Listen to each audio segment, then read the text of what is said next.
Take him to Detroit. No! No, not Detroit! Questions tonight over this photo of a Detroit police officer. It was posted on the web, and it appears he's sleeping on the job. The comments under the picture have been less than friendly about the city of Detroit. Fox 2's Andrea Isom live with more on this controversial photo. Andrea.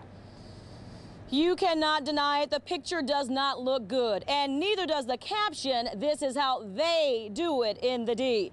But we talk with officers off camera who work with him every single day, and they say he is a good police officer, and this is just a bad situation.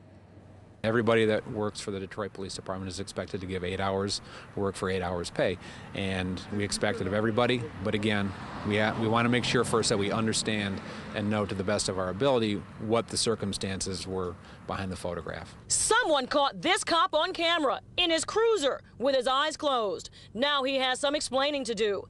He's a Detroit Police Patrol officer in the 8th Precinct, but here it appears he's catching some Z's while on the clock instead of catching crooks. What we need to do is we need to find out whether or not this is something that merely looks bad or it is bad. We don't know exactly what the scenario behind the photo is, and it's up to us, as we would with anybody, to give this person a fair process. The Detroit Police Department found out about it along with hundreds of thousands of other people because the picture wound up on the World Wide Web, and the comments coming from lots of the bloggers are brutal. Some saying the officer should be fired and deserves whatever he gets, and some just took the opportunity to dog the police department and the city of Detroit.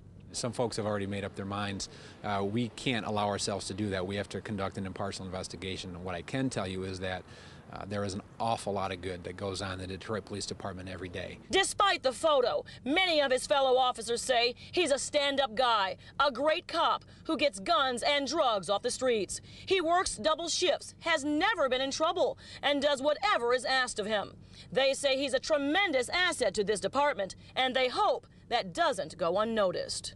It doesn't look good, but again, I caution folks to wait until we have a chance to do the investigation. And trust me, if the investigation, ferrets out that it was some bad behavior, then we will deal with it accordingly. Absolutely, we have no problem with issuing discipline if it's warranted, but we have no problem clearing somebody if that's warranted as well.